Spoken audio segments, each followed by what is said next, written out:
Looks like we are live once again. Today, my guest is Heidi Soliman. Heidi, how are you? I'm good, thank you. How you going? I'm going well. Thank you very much. I'm looking down as I do because I need to set up a couple of things on my phone to further broadcast this out to different locations. So, Yes, my audience is probably pretty trained to expect that from me. If you could just give me 1 second. I'm good. Okay. Um, and I am very curious to dive in today because you are a psychosomatic therapist, Yes, true. meaning, okay, just a second, let's get that watch party going. There we are. Come on, watch party. Meaning that you have a form of therapy that deals with both the body and the mind. Yes, that And is I'm so. and I'm gonna want to know more about that. It was interesting to me to learn that because um, I guess in my late 30s, maybe my early 40s, I went to a therapist, not knowing she was a somatic therapist, or I guess strictly speaking, she was psychosomatic because she used multiple modalities, but one of them was somatic. I got, I felt the most value, and in fact, to the extent that I coach people today, I use ideas from somatic therapy. I learn about what people are going through by talking to them about the feelings in their body, and so it was very powerful for me. Um, it was a very impactful experience. Lovely. Now, anyone who watches this show knows or listens to this show knows that I don't really vet the guests too much ahead of time, and there's a reason for that. It's because I like to find out right before we start. So you had been great at following up prior to this interview. And I think I had done a good job of sort of keeping you at bay so that I didn't know too much about you. That's right. Let's start first then with how you came to study and learn about psychosomatic therapy. What does it mean to you? Sure. So, the reason why I started studying psychosomatics is actually a very personal reason. I am a biomedical engineer. So, this is what I graduated from uni as. And then I worked in different places. And I specialized in heart, so I was a heart technician. Mm-hmm. Okay, and then life happened. As it does, I yes. does, yes. So I ended up with severe depression and an anxiety for many years, and then I was diagnosed with MS, multiple sclerosis, and I was sick with multiple sclerosis for 5 years. So I was incapacitated in so many different ways. Mm-hmm. I couldn't walk properly. I couldn't see properly. My left eye had an optic nerve damage. I couldn't use the bathroom. I had incontinence. I was wearing nappies, and I couldn't find my balance. So I needed to hold on things, and I couldn't walk anyway. And I wasn't eating solids, and I lost my speech. I lost my voice. It's pretty So much all of it. There pretty wasn't much all. a whole lot left. Like a sense of smell, I guess. That could have been taken. So I remember in my last attack when I lost my voice, because that was the last thing. The doctor told me that in my next attack, it's going to be my diaphragm and my lungs. Wow. So my diaphragm is going to stop working. It's going to stop going up and down. Mm-hmm. And then I'm going to have a lung collapse and I'm going to die. So that was the end of it, yeah?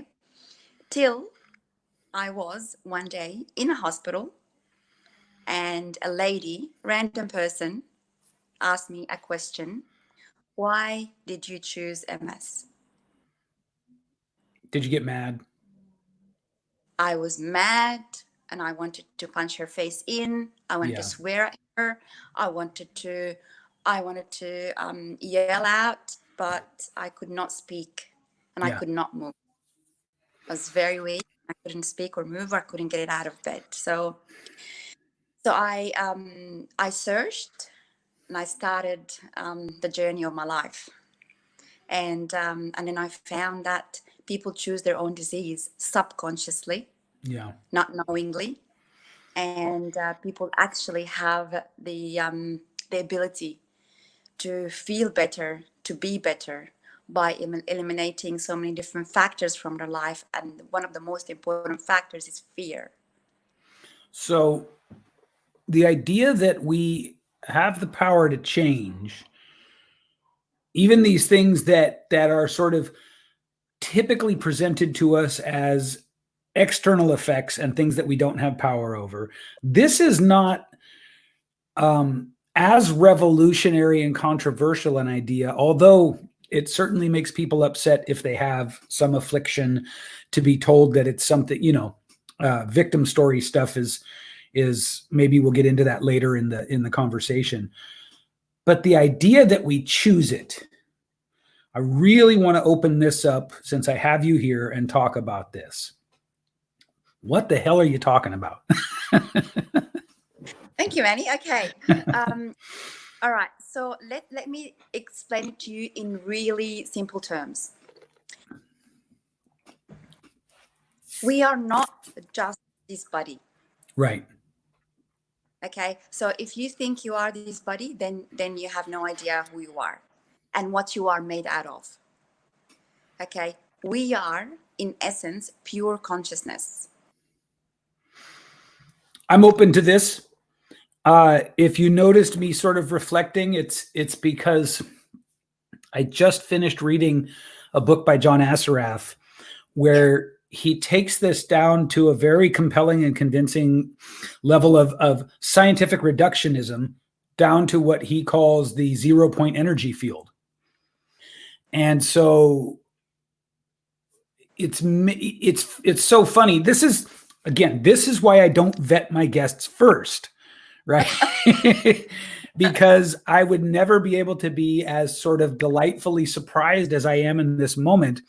And I get to go sort of like to the universe. Oh yeah, of course, this is what Heidi's talking about because I was just learning about this, know?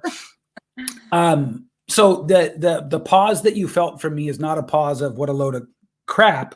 It's a pause of, well, you sassy little universe, you. So I know, or that is to say, I believe deeply that is the case. I don't want to stop your flow, but I do have a question if you're okay with me just sort of jumping in. Right. The big question and the big challenge and the big piece for me is what I'll describe as sort of finding that line or finding that demarcation, finding that drop off, whatever it is. There's a place in my knowing where I go, yeah, totally. John Assaraf is right. Heidi Soliman is right. Buddha is right. And then there's that place that I can't really tell when I cross over where it's like I'm just back in the physical. Do you know what I mean? Yes. Yeah. So do you meditate? I do. And I've just started using binaural beats, by the way. Good on you. Okay. It ain't bad. For those of you listening, if you haven't tried this yet, you want to experience something that feels like cellular regeneration is what it feels like to me. I come out of 45 to 60 minutes with binaural beats and I'm just like, oh, wow. And I thought it, by the way, guys, ladies, I thought it was a bunch of hippie hogwash. I did. I thought, oh, what a crock of crap. Okay. And then I tried it and I am 100% a convert. So I do meditate and I do it now with binaural beats. Continue, please. Have you ever felt in your meditation that sense of nothingness? I'm not sure. I'm not sure. I know that that's sort of like, it's like one of the crown jewels of meditation, right? It's one of these things that we're supposed to be able to attain. My honest answer is I'm not sure. That's okay. It's a good place to be not sure, Okay. because that means you're open to all options, and that's perfect. Yeah. That place of nothingness is a place of total bliss. Now, when we say bliss, Hmm. who is experiencing bliss? Are you asking, or is that rhetorical? I'm asking you, if we say bliss, what is bliss and who is experiencing bliss? Is it your body? Oh, I Is it your see. soul? Once again, I don't know. That's intriguing. Um, I take it that you have a different definition of bliss than perhaps the common definition, and I take it that you're sort of setting this up to give a new definition. Is that right? Well, everybody's definition of bliss is theirs, and that's very personal and Oh, okay. beautiful. Okay. What I want to say is that we are consciousness, Hmm. and consciousness is just the ability to observe. Okay. Okay, so if I ask you now, close your eyes Okay. and notice your tongue in your mouth. Yes. Try to look at your tongue in your mouth from the back of your tongue. Okay. Okay, open your eyes now. Who is watching? Again, I'm not sure. So, You mean that metaphysically, right? You mean it in a sort of a super sense. I Let me contribute this. I hope it's a contribution. I recently had someone on the program, and I wish I could remember who so I could credit them, but they were making the differentiation, the distinction between mind and brain. And I had always sort of used them interchangeably, which I suspect many people do. But he said that the mind is the part that can look down and see the brain thinking. And I feel like you're moving in that direction here. yes, okay. So the Okay. mind and the brain is a cellular, is an organism. The brain is nothing but an organism. Right. Okay, and that organism, you can take part of it, and we can look at under the microscope, and we can see the cell. Yeah. Right? Mind, you can't. Right. So mind, you cannot contain it in a container. Okay. So your body and my body are the same. Mm-hmm. You have the same cell structure. I have the same cell structure. Right. Yeah. Yeah, absolutely. The mind, now this is where it gets really tricky. The mind is very different, because the mind is the willpower, the way you think. Mm-hmm. Okay, and what you want to think, what you choose to think. It's got your limiting beliefs. It's got your it's got everything you know about what is right and what's wrong. Okay. So your identity, your sort of, is the mind the part of us that experiences reality subjectively? Um, It's more than that, isn't it? It's bigger than that, right? yes, it's Okay. bigger than that. Okay, Yeah. but the thing is, because I was sick, because I was not aware of that mind, body, and spirit connection. Yeah. Because remember how I told you what we are made out of and who we are is very, very different. Yeah. So we are pure consciousness. We are the ability to observe. We are the ability to experience. Okay. And I am made of, and you are made of, mind, body, and spirit. Mind is the driving factor, is what gets you motivated. What makes you sad. It's what makes you sick. So when you give these examples of things that are the mind, I can't help but notice that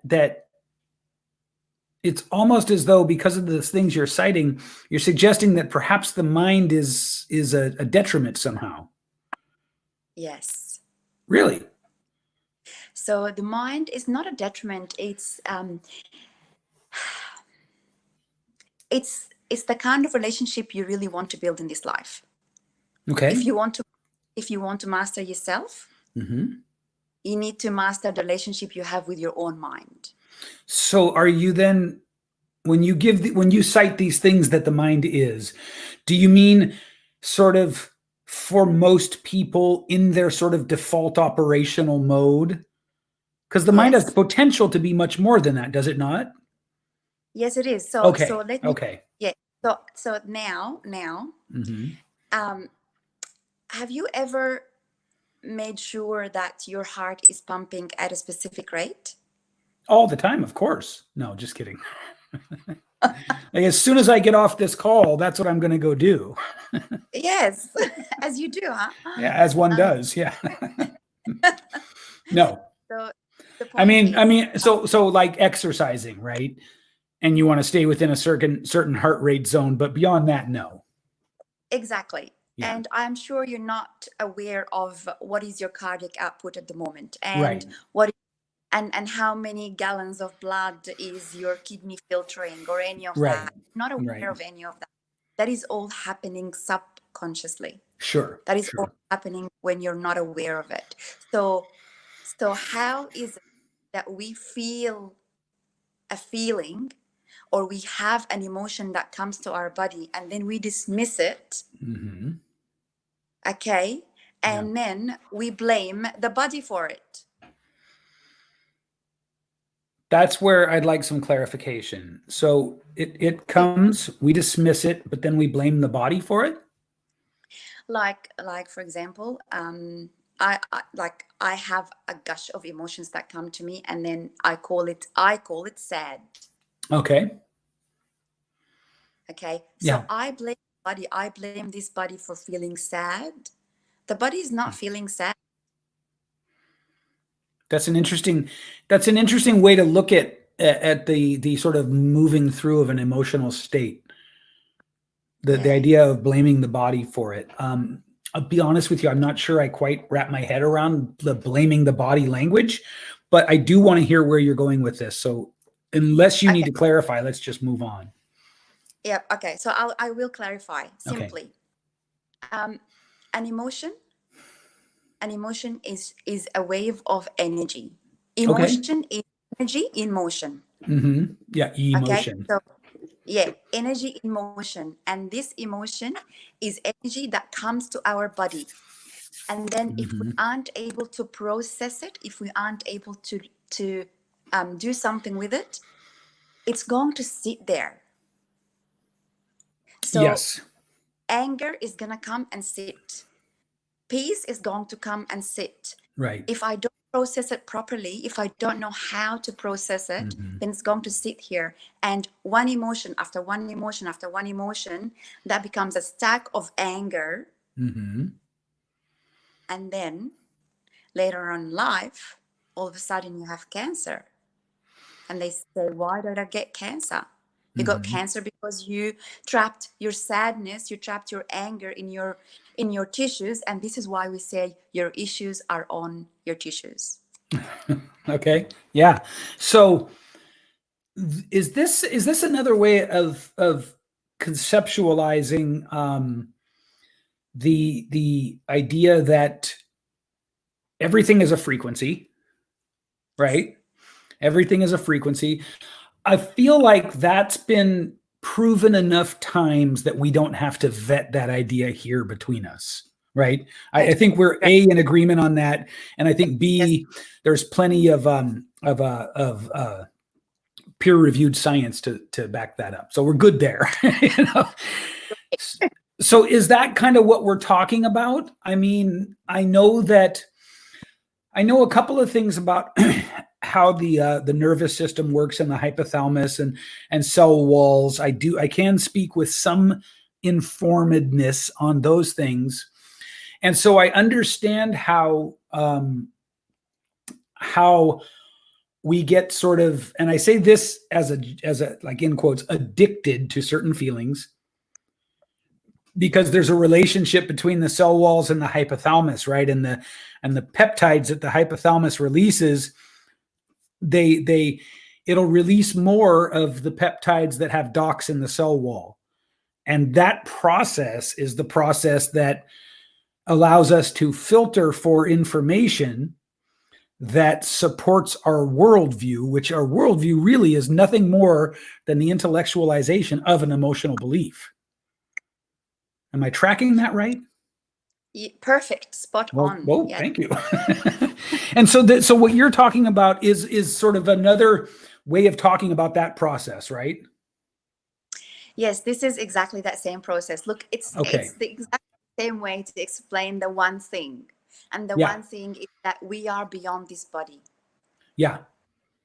And what is happening to this body, not something that is random. It's all chosen. Let's break down the word chosen, though, a little bit, because I feel like, no, I don't feel like I know. When you get into that level of what I might call radical self-accountability, people get upset, right? And that's fine. Well, it's interesting because if I'm tracking the whole sort of, it's like a Mobius strip loop, right? It just keeps going around on itself.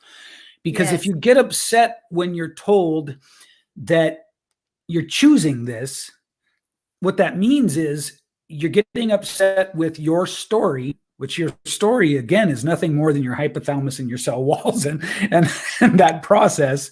Yes.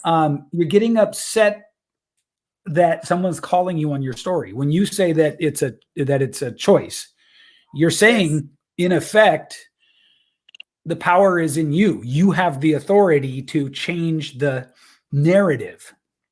Yes, 100%. This is really, so it's become interesting on one more level for me, which is the level of my fascination with stories. Right? You see in marketing, storytelling is so hot, and in all over the internet, storytelling is so hot. But I don't think people really understand how storytelling lives at the cellular level inside of us. And I think that's a bit of what you're talking about here, isn't it? So, yes. So do you think we have stories then that we're just not at all aware of, but that are crucial to the outcomes of our life? Yes. So the thing is that made me aware of where I was when I was very sick, is that I was running a perfect victim story. Yeah. Okay. Mm-hmm. I loved victim. I was so indulged in victim. Feels so good. It does. It does. It did feel very good. Yeah. And it felt like, and for some reason, it felt good to the extent that it felt like me. Yeah. Your victimhood. So there's the piece about identity is really fascinating, right?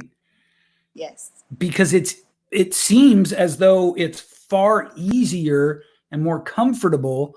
And I'm thinking of the analogy of the frog in the hot water that just stays there. It seems like it's easier to adopt and more comfortable to live within an identity, which is just a collection of stories, that is detrimental to us, than it is to forge an identity that is beneficial to us. Yes. So far, I feel like I'm going to pat myself on the back because I feel like I'm tracking what you're saying. So you gotta help us get out of this, because now we're stuck. We're caught between the devil and the deep blue sea, and apparently the devil in the deep blue sea lives somewhere between the hypothalamus and the cell walls. Yes, and what's in between is the mind. Ah, okay. All right, I'm putting my smoothie back down now. So the mind then, is it fair to say it's like the interface. No, it's not exactly the interface. It's there's an analogy right here at the tip of my fingers. It's like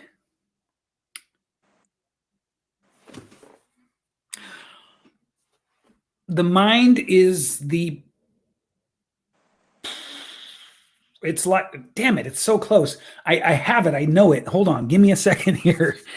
So if the mind is what exists between the hypothalamus, which we could also call, it's just a belief and story and feeling reinforcement device, right?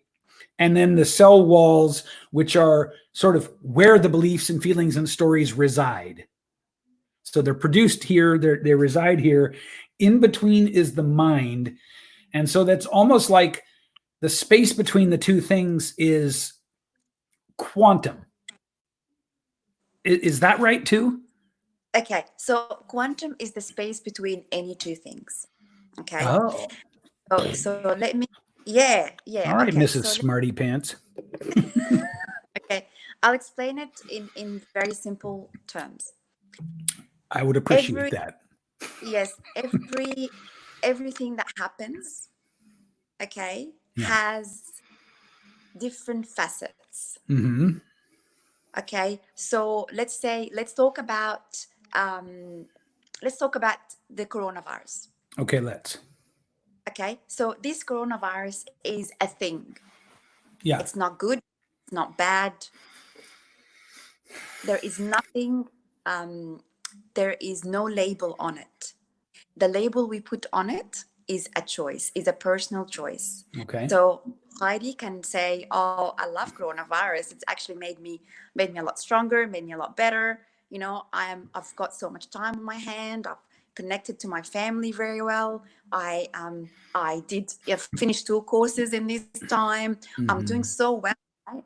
Yeah. Someone else who is looking at this as such a dilemma. We're not able to go out. We lost our jobs. We can't do this. We can't do that. I lost my parents to this. You know, that's a bad thing for them. Mm-hmm. It's all a choice, Manny. It's all a choice. Yeah. I am choosing to look at the neutral thing the way I want to choose to look at it. So the mind, the muscle. Yeah. I train that muscle. I make it work for me. Yes. And in essence, people talk about the law of attraction. All Mm-hmm. right. Mm-hmm. This is the law of attraction. You train your muscle to feel and think in a way.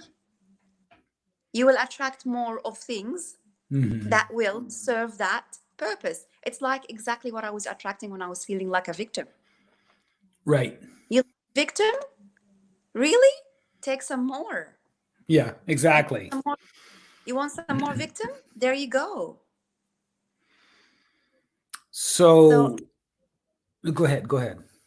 Yeah, so I was going from one disease to the other. Yeah. Successfully. Yeah, that's funny. That's a good way to look at it. Diligently. Yeah. I was going from one to the other. You were going to be the best at it that you could be. I was the best at it as I could, and I could have done even better till I was put on pause by choice. Okay, because I was asked this question and I thought, oh, what does that mean? Does that mean that I have chosen this? Right. And how do you even wrap your head around an idea like that? So I searched. Okay, I sat down and I Googled on my phone. My right hand was working. My left hand wasn't, but my right hand was. So I sat down and I Googled. Okay. Yeah. I thought, okay, can people actually heal from chronic illnesses like cancers, like MS, like? Yes, they can. How much of a choice does a person have in attracting their own disease? And then I found Joe Dispenza. I found John DeMartini. Yeah. I found these other doctors from Egypt as well. That guy that helped me in the beginning, his name is Dr. Ahmed Imar. So I found these people and they were all saying the same thing. You think and feel in a way, you will keep thinking and feeling in a way, and things will happen to you that will make you think and feel in that way. Yeah. To validate you. Right. Yeah. Because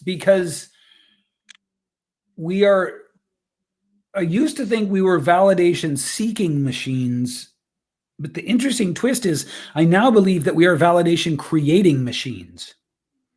Yes.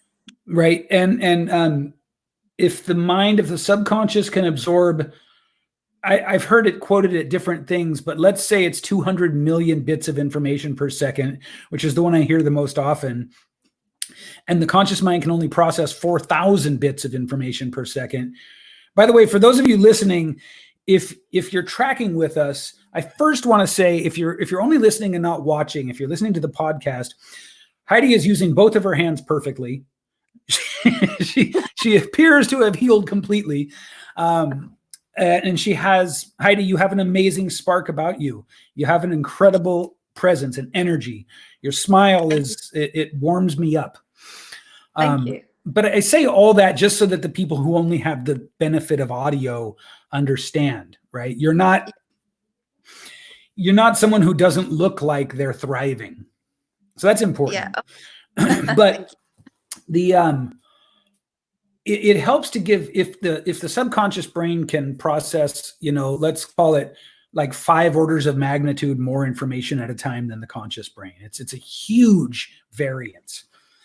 That would explain why the hypothalamus is there to do what it does. We have to have heuristics on every level. Is that right so far? Yes. Yeah. Okay. Yes. Okay. And so I kind of lost my train of thought there. I got all excited.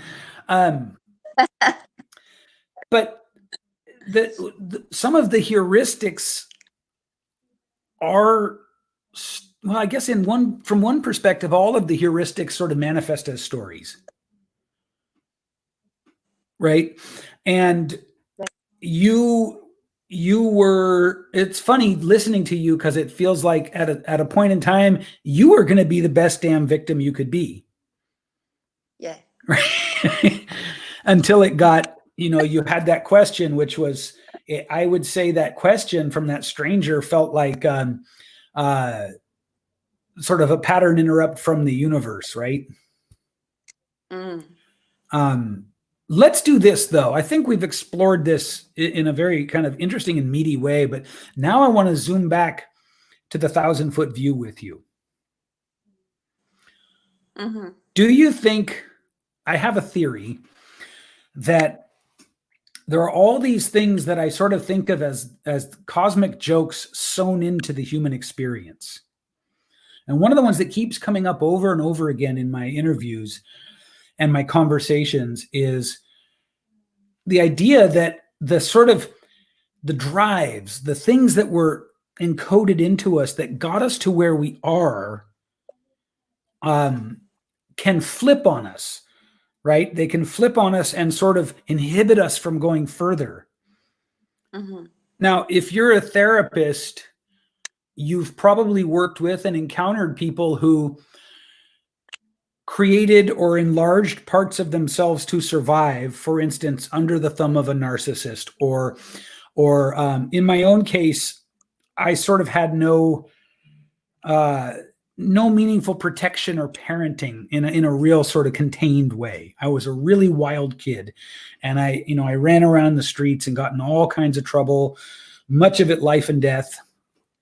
And what happened was, particularly, I think, in the absence of a strong father figure, we will react in a few predictable ways, right? You can sort of count maybe the 5 most common reactions to lack of a father figure. Mine was to sort of get really big, get really aggressive, get really violent, because I was just running around in a dangerous area. And it seemed to me, looking back, like it would have been my father's job to either teach me how to throw a punch or to tell me who to, look for and who to look out for and things like that. seems like the dad's role.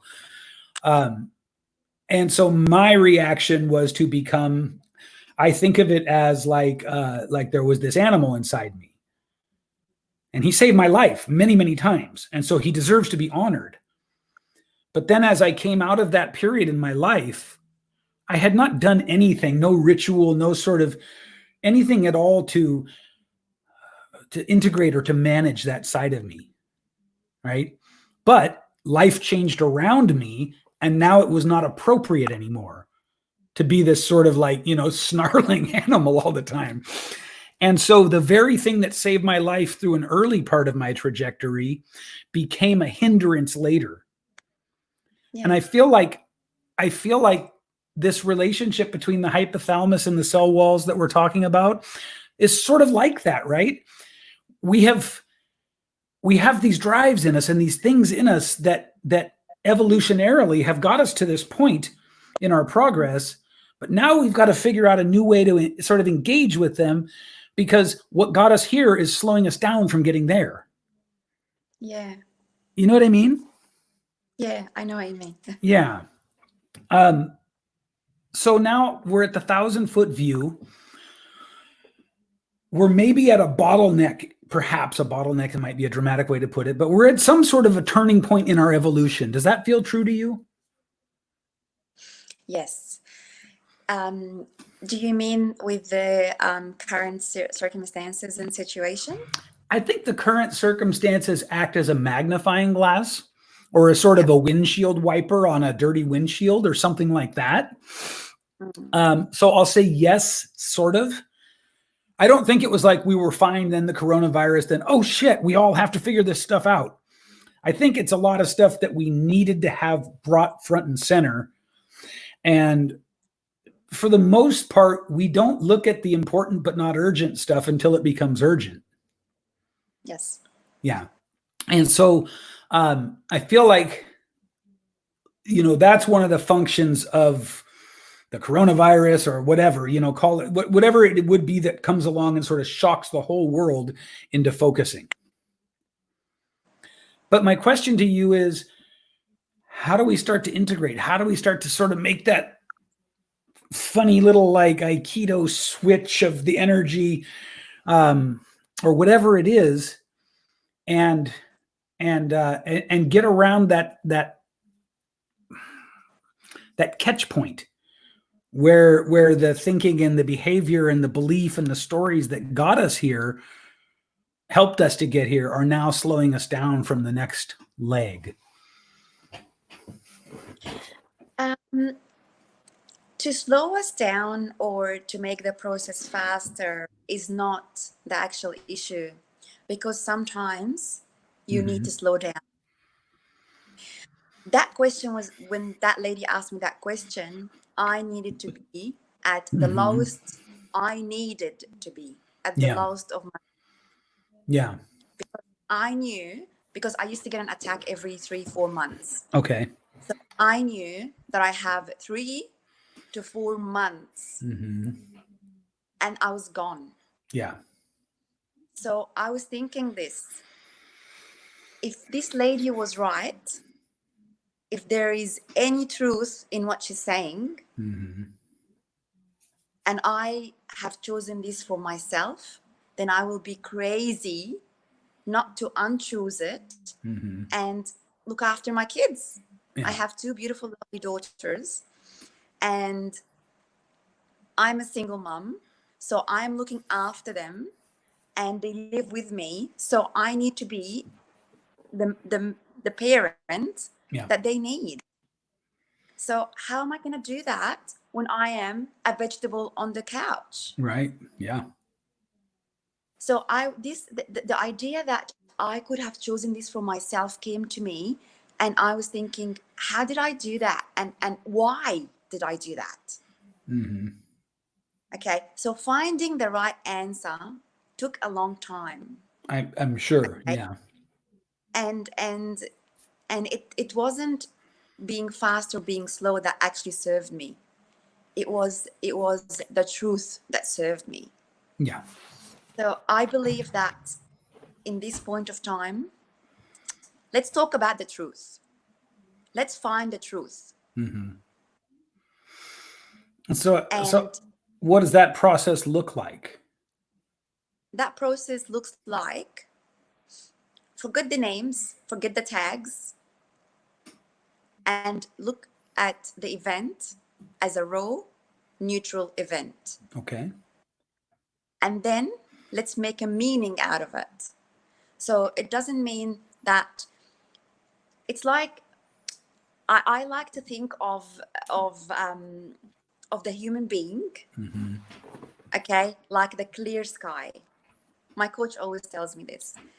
The human being, Heidi, you are like the clear sky. It's beautiful. It's clear. And then comes some wind, comes some cloud, some rain. All of these are natural circumstances. They are called thoughts and feelings, emotions. They come and it doesn't mean the sky is not clear still, it is. They Mm-hmm. come and they go and they leave, and then the sky is clear again. So, what is happening in the world right now? What is happening in everybody's world? Remember that you are clear, you're beautiful. You are nothing but consciousness. You are just observing. And whatever comes through, you can call it any name you like. Mm-hmm. But make sure you call it a name that serves you. Make sure that you call it a name that will make you grow. And with any growth comes pain. I remember my kids when they were growing, Mm-hmm. yeah, and the teeth, you know, when they're teething, Yeah. it's like it hurts, Yeah. physically hurts. Mm-hmm. So does growth. Any kind of growth physically hurts. Yeah, I agree. I think that that's important to understand and not to shy away from. Yes.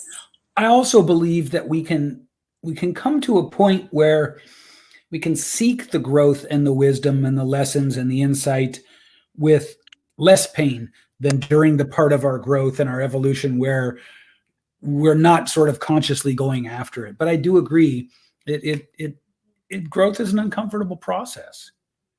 Yeah. I want to do this since we're coming up to time here.